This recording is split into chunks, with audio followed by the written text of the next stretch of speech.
Hello ladies and gentlemen, welcome to my corner of the internet. My name is Jason, and today we're going to be playing some Space Quest 4. For those of you who may have missed the first 3 Space Quest games on my channel, the Space Quest is basically a series of adventure games, obviously taking place in space. This time here we're obviously playing number 4 because I've already played the previous 3. So this one here is a point-and-click adventure game. It doesn't have the parser of the previous games, but this is what we're playing. Roger, Wilco, and the Time Rippers. Now, just a heads up about this game. It does have, we'll say, full voice acting, including the amazing narrator Gary Owens in this game. So there's going to be a lot of me shutting up and letting the people in the game talk. So this could be a little bit more, we'll say, of a cinematic experience where I shut my mouth. So just be aware of that. I'm going to be getting cut off and interrupted a lot, but it's okay because it is a fantastic game, and it's a game that I've got, we'll say, a lot of history with that I enjoy quite a bit. He's about to start talking, so I'm gonna shut up now. We rejoin our friend and semi-hero Roger Wilco as he rockets back toward his home planet Xenon, which he hasn't seen since Space Quest 2. Having successfully rescued those 2 ingrates from Andromeda, he decides a pit stop on Magmetheus is in order.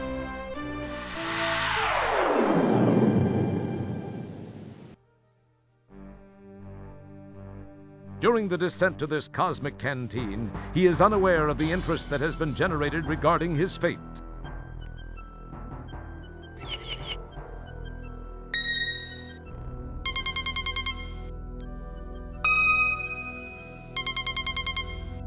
Planet Magmetheus. Subject, Roger Wilco.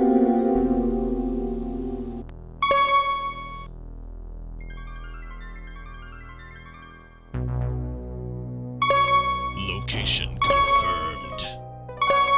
We have confirmation of his position, Master. Off to Magmetheus with you, then. It is time for Wilco to meet the fate which I have crafted for him. As our story begins, we find the aluminum mallard parked outside a seedy spaceport bar.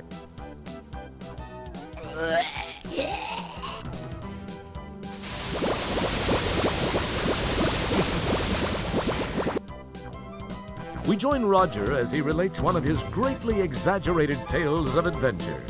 The aliens are only too happy to listen, as long as Roger is by.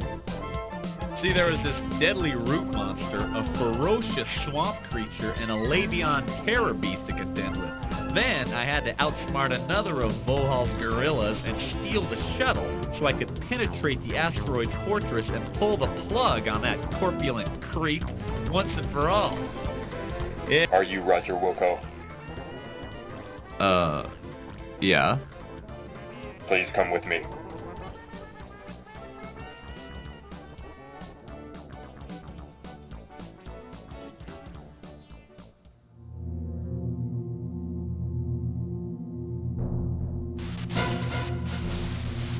Hello, Roger Wilco. Surprised to see an old friend?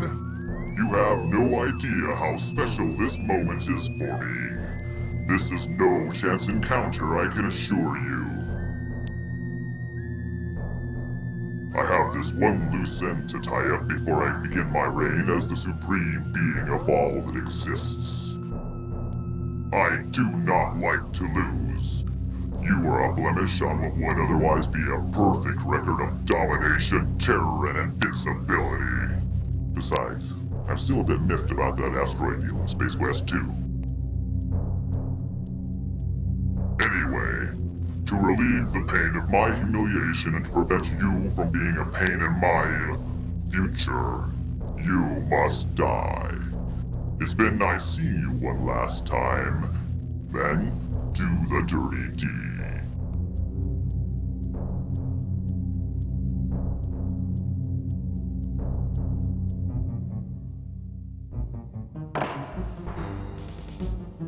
You go left and split them up.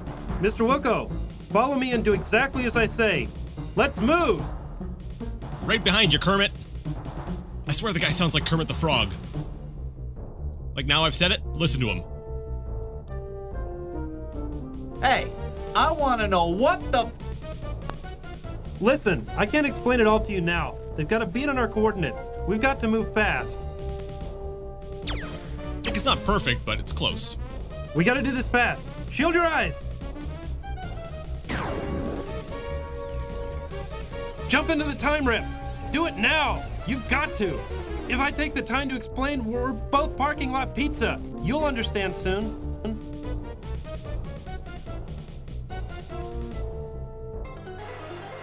And we're off. Somewhere. Who knows? Well, if we... Actually, I'll just let the narrator do his job. He does a very good job.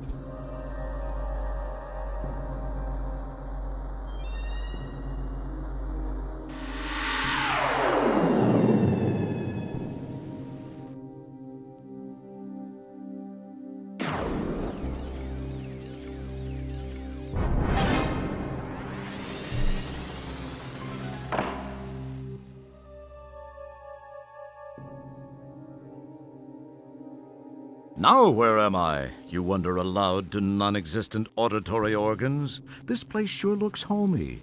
Hey, wait, this looks just like Xenon. It is Xenon. It's really a pile. Along with the changes induced by an armed conflict, the city looks different, more modern, with a heavy dash of post-disaster seasoning. Casually glancing at the status line, you happen to notice that you're in Space Quest 12. What's happened? Who was that guy with the overdeveloped hairdryer? Why did you let yourself be talked into jumping into some strange shimmering hole? Why are you talking to yourself? These incredibly intriguing questions will quickly be forgotten with barely an electron stirred in that well-armored orb atop your shoulders. Alright, and now the game has actually begun. So there's a nice, we'll say, lengthy intro sequence that took up, about like 7 minutes of our time. That's alright, there's still plenty of time to play this game. Now, there is we'll say, a fan patch, or it's an unofficial patch that basically makes some changes to the game. Not, we'll say, unofficial changes. Well, I guess they're unofficial, but they're not bad changes. Basically, it allows you to have both text and voice at the same time, which you couldn't do for whatever reason. And also, it changes some of the graphics in the game back to the original floppy disk versions, because the versions you get on like GOG.com, which is the version that is being played here, is the CD version. But the CD version, for some reason, changed up some of the graphics, including this beautiful background. In the disc version, the lightning will actually strike this building off in the distance, whereas the disc version will have the lightning striking, but the CD version removed that for whatever reason. There's a few different little things that were actually removed, or we'll say made inferior in the CD version, which is really peculiar. But anyways, I don't know why that would be, but it is what it is. So here we are in Xenon. I'm keeping my cursor up at the top of the screen because there are dynamic elements in this first area of the game. Actually, for a lot of the game, there's a lot of timer and we'll say different elements, different we'll say sprites that move around within the area that you have to watch out for. So basically, let's go ahead and take a look around. Let's get acquainted with our new surroundings. A twisted and broken expanse of cityscape stretches south from here, negating possible travel plans in that direction. I love the almost sarcastic way he delivers the lines, like, or the basically, like, some of the lines are very, we'll say, insulting to Roger. Like, wow, in the beginning he says, atop that well-armored orb atop your on your shoulders. I'm paraphrasing. I'm sorry, and that's it's very at Roger's expense. He's the joke. The large structure in the background captures your curiosity. Decaying and destroyed buildings now house the apparently non-existent population of Xenon. You are in the southern area of a rare clearing in this destroyed cityscape. Your home, as you remember it, does not exist in this period of time. A huge boil of a structure clogs the horizon. It's you, Roger Wilco, Space Guy. So basically, it seems like the guys had, we'll say, sent you into the future. And I love how, we'll say, goofy the game is in the sense that it refers to it as Space Quest 12. You're not being sent to a specific year. You're being sent to a sequel. And I like that the way they treat sequels as sort of units of we'll say, brightly colored mechanical hair wanders about. As sort of we'll say, a time measurement. The hare, anticipating your clumsy attempt to catch it in the open barehanded, won't come anywhere near you. We'll get you, Bunny. We will get you.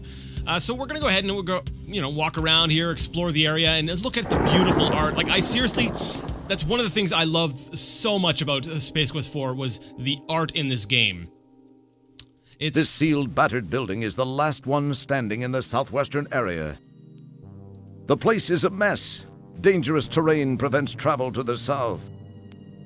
A quick inspection reveals nothing of interest, other than a glove box. Oh, a glove box. Let's go ahead and take a look. Let's take a look around in here. The interior of the air car sports many broken gauges and instruments, as well as a glove box. I think they're trying to move us towards the direction of checking out the glove box. It is a closed glove box. Really? Let's see what's inside. It looks like a genuine Pocket Pal portable terminal. Awesome. I don't know what that is, so let's After pick it up. taking a quick look around to reassure yourself that the place is as dead as it looks, you snitch the Pocket Pal laptop. Awesome. We now have a laptop. Let's go ahead and take a look at that up in our inventory. Now, actually, before we do that, let's go ahead and save our game because this entire game is basically you're just surrounded by death. It's a Space Quest game. You're supposed to be. So, saving our game regularly will prevent us from losing lots of progress. So let's go ahead and just save this as start because this is the start of the game. Did the game save? It's still saving. Wow. Okay, maybe I need to turn up the cycles a little bit in DOSBox to get this thing moving. There we go. So let's see, what have we got? We got our Pocket Pal something. What if we used our hand on it? This is just a dumb terminal. It won't do anything by itself. Oh, so I guess we need to plug it into something? It's a terminal, so basically it's not a laptop itself, I guess it's maybe like an extension. Now, when we hit the eye, we notice something on the side. What was that? This is just a dumb... No, we don't know what that is. Alright, well, there's a hole in the side. I don't know why that is, but... Alright, so let's continue walking around and exploring this area. A sidewalk anyone would be proud to own. I would be proud to own that sidewalk. I would. Look how beautiful that sidewalk is. So basically, we've been sent into, we'll say, kind of like a post-apocalyptic future, where basically your home planet has been totally and utterly destroyed, and this looks like a tank. The structural warpage and the enormous gaping hole indicate a violent end for this corroding battle machine. In short, it got blown up. There's a hole, though. Let's take a look at what's inside the hole. What is that? Surprisingly, no one has taken this small, innocuous-looking piece of unstable ordnance. Unstable ordnance? That sounds like a fun time. Okay, you now have the unstable ordnance. Remember, it was your idea. Good luck. I just love the way the lines are delivered here. This game is just, I love it. The huge building supports miraculously still stand. A battered and boarded purple building stands silently now. Now, one thing that kind of disappoints me a little bit about the first part, actually, you know what, I can't be saving all the time because of how slow it saves. Every time I make some sort of progress, I'm gonna have to save. I'm sorry. It's just, I can use this time to actually talk because I feel like there's so much voice that I don't have time to put my own comments into this game. So we'll say progress. One thing that I find disappointing about this opening area is that there's so much great art, and the area is actually pretty expansive. There's quite a few screens. Let's see, there's the main screen. We'll see how many screens there are. We're gonna explore the entire thing, but ultimately, so little of it is actually used. Like there's this screen here. There's an item. There's something you can get, but up here, there's absolutely nothing. Other than it's just the area. The old Bank of Xenon building held up fairly well. Too bad. They turned Roger down for a loan once. So I guess Roger's got a bit some hard feelings there against them. A hazardous accumulation of unstructured structures blocks safe passage to the north.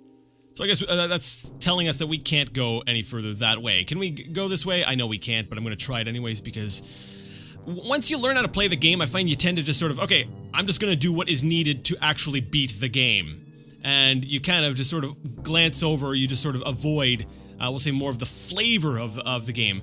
So on the one hand, it's like it's a little bit disappointing that some things are not used more. Like this screen here, there's really no purpose other than to look at this building, or these buildings.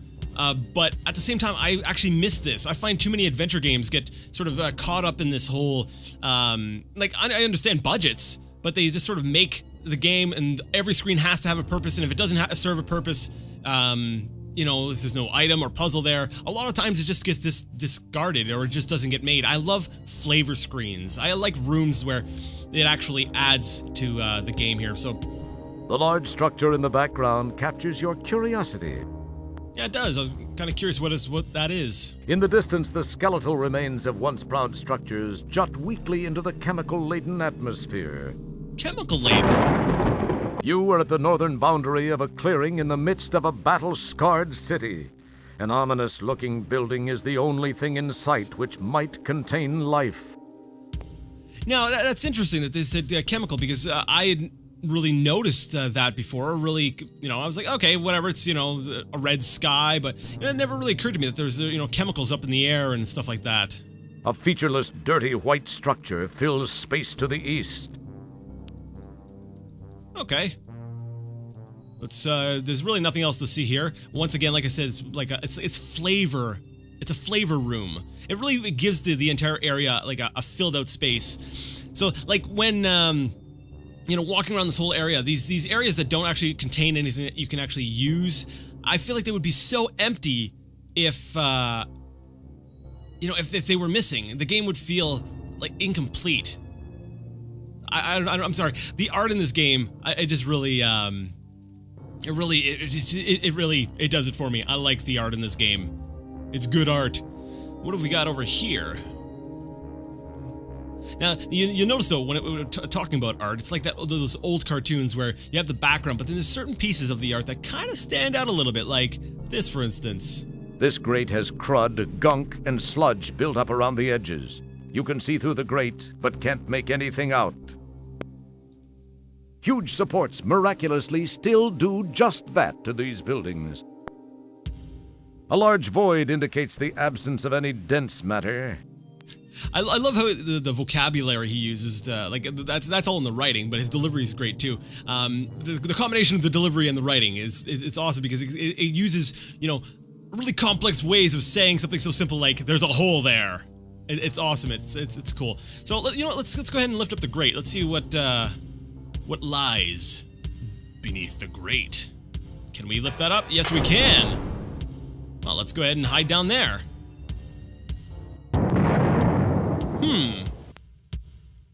Maybe that wasn't so safe. I love the I way... would think that something identifiable as unstable ordnance would be low on your list of fun and healthy things to carry. We hope you'll get yourself together and rejoin us. Isn't this a blast? Oh, I love the puns. So that's another thing I like about, you know, Space Quest and stuff like that. Or I like that when people put stuff in the game, like an item that is the only purpose of the unstable ordnance in this game is to kill you. Okay, you know what? Enough gushing. I've gushed enough about this game. I'm like, yes, this is awesome. Let's just get down to some serious playing. Haven't really explained too much about the game other than it's an adventure game. So basically, you can walk around using your walk icon, and as you've probably already noticed, I've done various other actions such as looking and taking. There's also a talk icon, which I could go ahead and use to try to talk to various people. There's also a nose and a mouth. These actually serve no practical purpose within the game, but they do give you some, we'll say, humorous responses if you do choose to use them. So let's go ahead and see what this item is that looks very conspicuous. It's a lightweight, worn piece of rope. Gee, I wonder what we should do with that. Let's go ahead and pick up that piece of rope. You take the small, frayed, useless-looking length of rope. All right, so we've got ourselves some rope. Can we go ahead and inspect that? Actually, let's go take a look at some of the other items in our inventory. A crummy piece of rope. A piece of unstable ordnance. All right, and that's basically our money. We have 59 buckazoids. So that's basically the currency in the game. That will come into effect. We'll be needing that a little bit later in the game. So now that we've gotten some rope, let's go ahead and let's use the rope. Now, I'm not sure exactly how Actually, I'm thinking about this. I'm trying to figure out how I might have figured this out originally, because back in the day, I had Space Quest 1, and then we ended up, I never actually had Space Quest 2 or 3 originally. And then eventually we got Space Quest 4, and I'm trying to remember how... Oh, crap. Crap, hide. Droid Odeth. Now, I'm curious, I'm almost tempted to try the talk icon on him. Like, can I smell the droid? It's probably the most nauseating thing to smell in the whole family of smells. What if I lick the droid? Can I taste the droid? Wild berry. Alright, so the wild berry droid came by. Basically, those droids patrol around. So we're in a post-apocalyptic Xenon. The world is completely destroyed and wrecked, and there are obviously some cyborg guys, or robots rather, floating around looking for, we'll say, resistance and stragglers and stuff. We need to watch out for them. So, I'm not sure how I figured out this originally figured out this puzzle, but you take the rope. Keep your hands to yourself. You take the rope. I'm sorry, I thought you had to tie a lasso, but you don't. You just select it, and then you throw it out. And what that does is you make a lasso, you put it out, and then you wait for the bunny to come by. I'm trying to remember how I figured that out. I don't know if I figured it out or... No, I'm pretty sure my dad had figured that one out. That was without a doubt one of the finest examples of bunny snatching I've ever seen. The stress placed on the rope during the bunny snatching was too much. You cast the useless fibers aside. Alright, so now that we have the Energizer Bunny in our pocket and we've lost the rope, let's go ahead and save the game as progress. Now we see someone here, he looks kind of, well, he looks in rough shape. Why don't we go ahead and, take a look at him, you know, from our hiding place. We're a little bit suspicious of everything here. We're in a strange new place. But yeah, I'm not sure how someone, you know, it would have taken a little while to figure out that puzzle. Now that I think about it, I'm like, because you have to be at that specific place to throw out the lasso. Actually, you know what? You might be able to do it from somewhere else. That's an interesting thought. I don't think I've ever tried to throw the lasso out anywhere else. I'll have to try that. That'll be curious. This is the only form of actual life that you've seen here. Its clothes are tattered, and a grotesque metal contraption is clamped to its head, which serves to hold the eyelids permanently open. Huh. Sounds rough. Maybe we should go ahead and try talking to him. Hey guy, are you okay? You'd better not. Something might answer. Well, that's the idea. Hey buddy. How you doing? There is no reply. Oh. Okay, fine. Just walk away then. I don't care. Whatever. I'm actually gonna go ahead and follow him because I have some commentary that ties into me running into that guy. Where is he? Come on. There's another screen that we haven't seen yet. Oh, there you are. Hey guy, come here. Wait up. Oh. This scene terrified me as a kid. I saw this, I'm just like, what the heck? As I'm sure you can imagine, that'd be terrifying for a kid. So basically, these guys roam around, and when you get too close, they spot you, and then they basically call out. They're like, "Arr, someone's here!" And then the droids come over and blast you. We're glad you could play Space Quest 4. As usual, you've been a real pet load. You've been a real pet load. I really like the, we'll say the death messages in this game here. That might just be because, you know, Gary Owens is delivering the lines, but I find they're definitely a step up from... Well, I don't know if I would say they're a step up. Yeah, they're kind of a step up from, like, the previous Space Quest games. I do like, one of my favorite deaths is actually in Space Quest 2, and I believe I've shown that off. It's the purple mushrooms. That one there's got a really cool, we'll say death description. But, yeah, I like the way they're described in this game here. So let's go ahead on over back to the left, because if you'll remember, we've got that unstable ordnance in our pocket, which when we dove into the sewer grate, or the drain grate, whatever, we kind of set off. So let's go ahead and put that back where it belongs. Let's leave the explosives in the tank. A very wise choice. Carefully placing the unstable ordnance back inside the tank, you decide some things are better left alone. Yeah, I'm a smart. Go me! Alright, so basically at this point we've gotten everything we can get in this starting area, and I'm walking off the screen just in time. Excellent. Although I'm surprised, I don't know how he doesn't see me. I'm walking right out in the middle of the open, but you gotta love the way that each room is a self-contained area. Because, you know, if you think about it logically, the guy should be able to see me from over there, and he would zap me walking out in the open. So let's go ahead and jump in here. Opening up the grate. Ooh, just in time.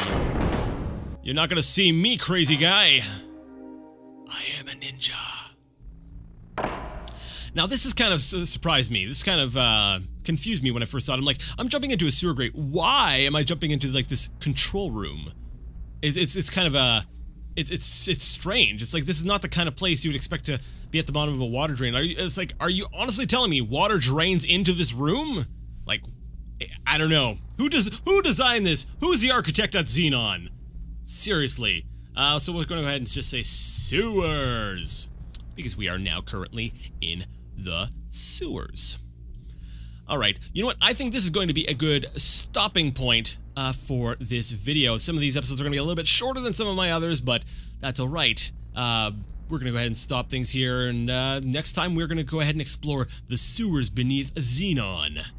So, if you like the video, you like the content, and you would like to see more of it, go ahead and give the video a thumbs up. If you didn't like it, leave it a thumbs down. Either way, let me know what you thought in the comment section. And until the next time, I'd like to ask you all to game on.